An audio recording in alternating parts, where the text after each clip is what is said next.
Bhavya Gurjar. Welcome back to our channel माँ बेटा ज्ञान।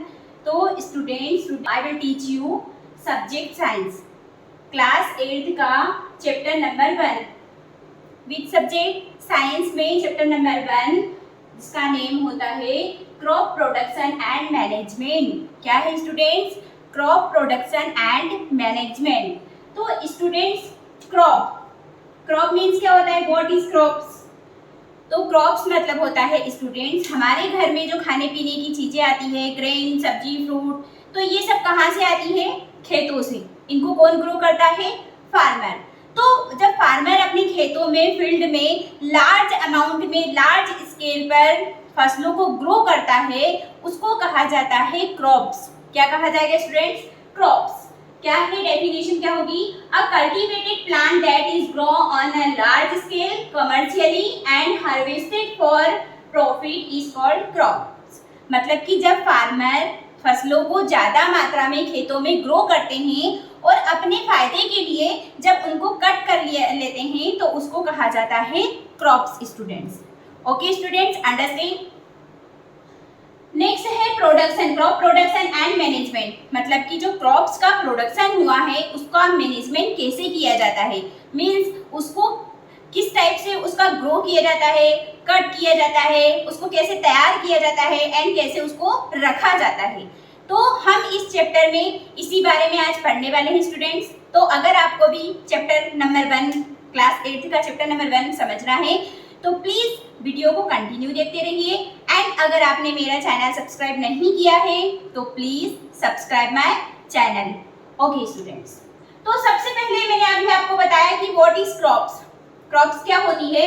अ cultivated plant that is grow an a large scale commercially and harvested for a profit is called crops. Understand students? Okay. Agricultural practice means जब crops को grow किया जाता है, खेतों में सो किया जाता है, तो वहां पर सबसे पहले क्या किया जाता है? ऐसा तो नहीं है कि कोई खेत खाली पड़ा है उसमें बीज ऐसे छिड़क दिए तो वो बीज उग के फसल बन गए। नो स्टूडेंट्स, ऐसा नहीं है। तो फार्मर को क्या करना पड़ता है? पहले एग्रीकल्चरल प्रैक्टिस मीन्स उसको क्या करना पड़ता है? खेती करने के लिए प्रैक्टिस करनी पड़ती है और वो प्रैक्टिस होती है अलग अलग स्टेप। मतलब कि अगर कोई क्रॉप्स को वो ग्रो कर रहा है, हार्वेस्ट कर रहा है, तो उसकी अलग अलग स्टेप्स होती है स्टूडेंट्स, और उसी स्टेप्स को वो फॉलो करके क्या करता है? उस क्रॉप्स को ग्रो करता है, सो करता है एंड हार्वेस्टेड करता है स्टूडेंट्स। ओके स्टूडेंट्स, तो सबसे पहले मेथड होगी, फर्स्ट स्टेप होगी प्रिपरेशन ऑफ सॉइल। आप लोग देखते होंगे ट्रेन से, बस से कहीं जाते हैं, हम आते हैं तो हमको खेतों में गर्मियों के दिनों में तो कैसा उजड़ा उजड़ा दिखाई देता है, जंगल दिखाई देता है, उजड़ा उजड़ा दिखाई दे रहा है। लेकिन जैसे ही खेतों में क्रॉप्स को ग्रो कर दिया जाता है, फसलों को बो दिया जाता है, तो कैसा हरा भरा दिखाई देता है स्टूडेंट्स। तो यही सब कलाकारी किसकी होती है? फार्मर की होती है स्टूडेंट्स। तो क्या होता है, गर्मी के दिनों में हमारे चारों ओर का जो खेत वाला एरिया होता है, जो फील्ड वाला, विलेज वाला एरिया होता है, वो कैसा उजड़ा उजड़ा दिखता है। लेकिन जैसे ही मानसून आता है तो वो हरा भरा हो जाता है स्टूडेंट्स। तो सबसे पहले क्या करता है फार्मर? क्या करता है? प्रिपरेशन ऑफ सॉइल, मतलब कि मिट्टी को उलट पलट करने का वर्क करता है, उसको कहा जाता है प्रिपरेशन ऑफ सॉइल। मतलब कि मिट्टी जो होती है उसको क्या करता है? उलट पलट करता है, मतलब कि ऊपर नीचे करता है। ऊपर कचरा होता है तो उसको उलट पलट करता है, कचरा नीचे जब जाता है, बारिश का पानी आता है तो वो सड़ जाता है, मिट्टी में मिल जाता है स्टूडेंट्स। तो प्रिपरेशन ऑफ सॉइल हो गया फर्स्ट स्टेप। सेकेंड होगा सोविंग, मीन्स जब खेत को तैयार कर लिया गया, खेतों में मिट्टी को उलट पलट कर दिया गया, मानसून आया मतलब बारिश आई, तो बारिश हुई तो मिट्टी को बराबर कर दिया, एक समतल कर दिया। फिर फार्मर जाएगा सोविंग करने, मतलब कि सीड को बोने के लिए जाएगा स्टूडेंट्स। मतलब कि जो बीज होते हैं जैसे कि सोयाबीन के बीज, ग्राउंडनट के बीज, कॉटन के सीड और मक्का, मेज के बीज, तो इन सबको खेतों में वो क्या करता है? सो करता है, सोविंग करता है। मतलब कि सीडलिंग से वो क्या करता है? उसको बोता है, उसमें उसको बोला जाता है, सेकेंड स्टेप होती है सोविंग। नेक्स्ट आएगा adding manure and fertiliser students. तो जैसे कि पेड़ पौधे जो होते हैं हम उनको खेतों में बो तो देते हैं, बारिश का पानी भी आ जाता है, बट उनको ग्रो करने के लिए, उनकी वृद्धि करने के लिए हमको उनमें क्या देना पड़ता है स्टूडेंट्स? Manner and fertiliser. क्या देना पड़ता है स्टूडेंट्स? Manner and fertiliser. तो जो मैनर होते हैं वो तो होते हैं नेचुरल, मतलब कि जो काऊ होती है, बफेलोज होती है, जो एनिमल्स होते हैं उनके जो गोबर होता है तो उसका जो खाद बनाया जाता है, मीन्स गोबर का जो खाद बनाया जाता है जिसको बोला जाता है जैविक खाद बोला जाता है स्टूडेंट्स, तो वो होता है मैनर। इसको हिंदी में क्या बोला जाता है? खाद। क्या बोला जाता है मैनर को स्टूडेंट्स? खाद। एंड फर्टिलाइजर को क्या बोला जाता है? उर्वरक। उर्वरक। तो ये जो एडिंग मैनर एंड फर्टिलाइजर होता है तो इनका छिड़काव किया जाता है फसलों में, क्रॉप्स में। जब खेत में बहुत सारे क्रॉप्स होती है तो लेबर के थ्रू इनको ऐसे ऐसे फेंक दिया जाता है, जिससे कि बारिश आती है या पानी दिया जाता है खेतों में तो वो चारों ओर फैल जाते हैं। तो मैनर मतलब कि खाद होता है जो कि क्या होते हैं? नेचुरल होते हैं स्टूडेंट्स। एंड फर्टिलाइजर क्या होते हैं? उर्वरक, जिनको हिंदी में बोला जाता है, वो होते हैं आर्टिफिशियल होते हैं। मैनर नेचुरल होते हैं, फर्टिलाइजर आर्टिफिशियल होते हैं स्टूडेंट्स, क्योंकि इनको केमिकली सब्सटेंस के थ्रू इनको बनाया जाता है स्टूडेंट्स। तो एडिंग मैनर एंड फर्टिलाइजर, तो जैसे कि हमारे को हमारी नीड पूरी करने के लिए हम क्या करते हैं? हमारे न्यूट्रिशन को कंप्लीट करने के लिए हम क्या करते हैं? प्रोटीन, विटामिन, कार्बोहाइड्रेट, फैट्स, ये सब चीजें लेते हैं हम। तो उसी टाइप से जो क्रॉप्स होते हैं, जो प्लांट्स होते हैं, वो क्या, उनको उनमें क्या देना पड़ता है? हमको मैनर एंड फर्टिलाइजर देना पड़ता है, तब जाके वो अच्छे से क्या कर पाती है? ग्रो कर पाती है। नेक्स्ट आएगा इरिगेशन। क्या आएगा स्टूडेंट्स? इरिगेशन मतलब कि फसलों में पानी देना। इरिगेशन का मतलब होता है पानी देना। किसमें? फसलों में। फसलों में पानी देना। अब जैसे कि जून जुलाई में मतलब कि जो खरीफ क्रॉप होती है उसमें तो हमको पानी नहीं देना पड़ता है, लेकिन फार्मर इतनी मेहनत करता है तो वो अपने खेतों में क्या करता है? जुगाड़ करके रखता है। या तो उनके खेतों में वेल होते हैं, कुएं होते हैं, या ट्यूबवेल होते हैं। ओके, तो वो जब जैसे कि अब फसलों को सूखने तो नहीं देगा, तो क्या करेगा? वो मोटर चलाएगा, पानी देगा फसलों में और वापस उनको जीवित कर देगा। सेम इसी प्रकार से जो रबी क्रॉप्स होती है उसमें भी उनको इरिगेशन करना पड़ता है स्टूडेंट्स। इरिगेशन मतलब होता है खेतों में पानी देना। तो खेतों में फसलों में को पानी दिया जाता है, तब जाके वो क्या होती है? ग्रो करती है। मानसून अगर आएगा, रेनी सीजन होगा तो आसमान से ऐसी बरस जाएगा, ऐसी आ जाएगा। लेकिन जब रबी की क्रॉप होती है तब तो रेन नहीं होती है, तब तो क्या होता है? मौसम साफ रहता है, न तो कोई बारिश होती है ना कोई बरसता है। लेकिन फसलों को तो पानी देना पड़ेगा ना फार्मर को, तो वो क्या करेगा? अपने खेतों में जो ट्यूबवेल होगा, वेल होगा, या फिर कैनल होती है, जो नहर होती है, उसके थ्रू वो उनके खेतों में फसलों को पानी देता है। तो इसे कहा जाता है इरिगेशन। नेक्स्ट आएगा protecting from weeds. Protecting from weeds. अब वीड्स मतलब होता है अनवांटेड प्लांट, जिसको बोला जाता है, क्या बोला जाता है? खरपतवार। वीड्स को स्टूडेंट्स बोला जाता है खरपतवार। तो मतलब खेतों में क्रॉप्स के साथ जो अनवांटेड प्लांट उग जाते हैं, जैसे कि घास या फिर अनवांटेड प्लांट मतलब कुछ भी उग जाता है, तो उसको कहा जाता है वीड्स। अगर फसल के साथ में वीड्स ग्रो करेगी तो वो क्या करेगा?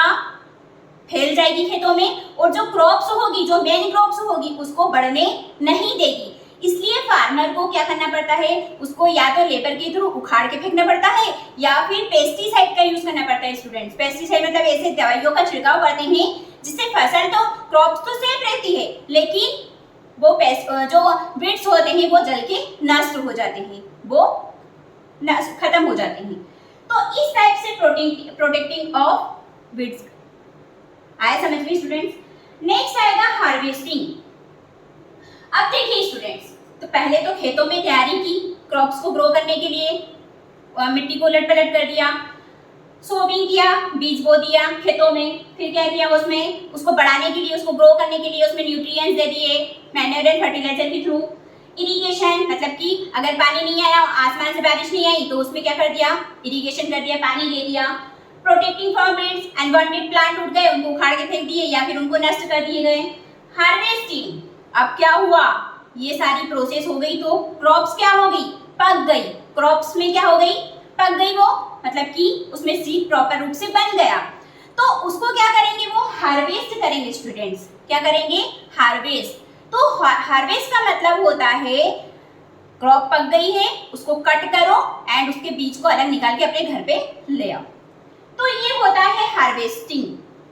पहले के जमाने में जब, अभी तो क्या होता है, एक बड़ी सी मशीन आती है हार्वेस्टर, वो क्रॉप्स को मशीनों के थ्रू अपने जो जाल होता है उससे कटते जाता है और किसान अपने ट्रैक्टर को लगा देता है। वो ऐसा एक वो होता है, तो उसमें से वो उसकी फसलों को, अनाज को उस टैंक में डाल के ट्रैक्टर में डाल देता है। तो ये होता है हार्वेस्टिंग। पहले जब हार्वेस्टर नहीं हुआ करते थे तब क्या करते थे, हसिया जो आता है, दराती आती है, उससे फसल को काटते थे एंड थ्रेशर में थ्रेसिंग करते थे, तब जाके वो अनाज निकलता था स्टूडेंट्स। लेकिन अभी क्या हो गया, साइंस ने काम बहुत इजी कर दिया है। हार्वेस्टिंग का मतलब होता है फसल को काटना। क्या होता है, फसल को काटना स्टूडेंट्स। स्टोरेज, क्या होता है कि फार्मर को अगली फसल बोने के लिए पैसे की नीड होती है। पैसे की नीड होने के लिए वो क्या जाएगा, अनाज मंडी में जाएगा। अनाज मंडी में जाके अपने अनाज को बेच देगा। किसको बेच देगा, व्यापारी को। व्यापारी उस अनाज को खरीदेगा और वो किसान को, फार्मर को पैसे दे देगा। फार्मर अपनी नीड पूरी कर लेगा। लेकिन वो व्यापारी क्या करेगा, उस अनाज को बड़ी मंडी में बेच देगा। बड़ी मंडी से दूसरा व्यापारी खरीदेगा और उस व्यापारी से दुकानदार खरीदेंगे और उस दुकानदार से फिर हम खरीद लेंगे हमारे खाने की चीजें। लाइक हमारे घर में गेहूं का आटा लगता है, बेसन लगता है, कुछ भी मूंग बड़े बनाने के लिए मूंग की दाल लगती है। तो इस टाइप से अलग मेज, मक्के की रोटी बनाने के लिए मेज, ज्वार, बाजरा, चावल, तो ये सब क्या होते हैं, ये हमको क्रॉप से ही मिलते हैं स्टूडेंट्स। तो हमारे घर में जितने भी खाने की चीजें आती है वो सब कहाँ से आती है, खेतों से आती है। उसको फार्मर ग्रो करते हैं क्रॉप्स के थ्रू, फसल निकालते हैं, उसको मंडी में जाके बेच देते हैं। मंडी से व्यापारी खरीदते हैं, व्यापारी से हम खरीदते हैं और वो हमारे घर में आ जाती है, जिनको हम हमारे खाने के लिए यूज कर लेते हैं स्टूडेंट्स। तो ये था हमारा topic chapter number 1, crop production and management students. तो अगर आपको ये वीडियो समझ में आया तो मैं अभी आपको एक इसमें फर्टिलाइजर एंड मैनर भी अच्छे से एक्सप्लेन करने वाली हूँ स्टूडेंट्स। तो प्लीज वीडियो को कंटिन्यू देखते रहिए। ओके स्टूडेंट्स, तो अभी मैं आपको एक्सप्लेन करने वाली हूँ मैनर एंड फर्टिलाइजर। तो हमने थर्ड स्टेप में पढ़ा था मैनर एंड फर्टिलाइजर स्टूडेंट। तो manure and fertiliser, what is manure and fertiliser? The substances which are added to, ऐसे सब्सटेंसेस जो एडेड किए जाते हैं soil in the form of nutrients for the healthy growth of plants। मतलब कि ऐसे substance जो सॉइल में ऐड किए जाते हैं जो क्रॉप्स को हेल्दी और उनकी ग्रोथ को जल्दी से बढ़ा सके। Plants are called manure and fertiliser, इसलिए इनको क्या कहा जाता है, फर्टिलाइजर कहा जाता है स्टूडेंट्स। फिर से देखेंगे, the substances which are added to the soil in the form of nutrients for the healthy growth of plants are called manure and fertilizer। Okay students, तो यहाँ पर कुछ मैं डिफरेंट बताने जाने वाली हूँ फर्टिलाइजर एंड मैनर के बीच में। फर्टिलाइजर क्या होते हैं, जैसे कि मैंने अभी आपको बताया था कि फर्टिलाइजर आर मैन मेड या आर्टिफिशियल होते हैं एंड मैनर जो होते हैं वो कैसे होते हैं, नेचुरल होते हैं। Fertiliser is man made chemical substance, ये कैसे होते हैं, केमिकल सब्सटेंस होते हैं। एंड मैनर कैसे होते हैं, manure is a natural substance जो प्रकृति से मिलते हैं।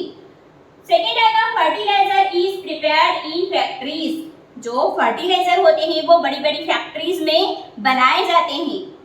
Manner can be prepared in the field, मतलब कि जो मैनर होते हैं वो खेतों में बनाए जाते हैं। Does not provide humans the soil, जो फर्टिलाइजर होते हैं वो हमारी जो सॉइल होते हैं उसको ह्यूमस नहीं देते हैं, बस फसलों को ग्रोथ देते हैं। इसके अलावा न तो हमारे इन्वायरमेंट को कुछ देते हैं और ना ही हमारी सॉइल को कुछ देते हैं।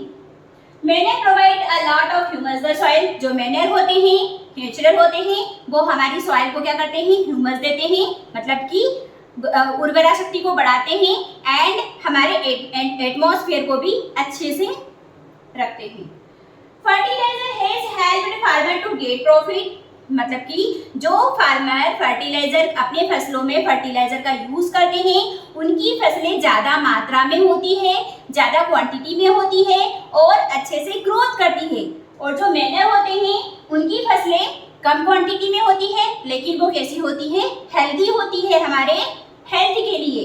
तो ये होते हैं different students fertiliser and manure के बीच में। अभी मैं आपको बताने वाली हूँ इरिगेशन। नेक्स्ट पॉइंट है हमारा irrigation students. Okay students, next होगा इरिगेशन। इरिगेशन मतलब कि क्रॉप्स में जो वाटरिंग करते हैं, फसलों में जो पानी देते हैं उसे कहा जाता है इरिगेशन। क्या कहा जाता है students, irrigation. The supply of water to crops at regular interval is called irrigation. मतलब कि जब फसलों में पानी को सप्लाई किया जाता है, वाटर को सप्लाई किया जाता है, उसे कहा जाता है इरिगेशन। क्या कहा जाता है स्टूडेंट्स, इरिगेशन।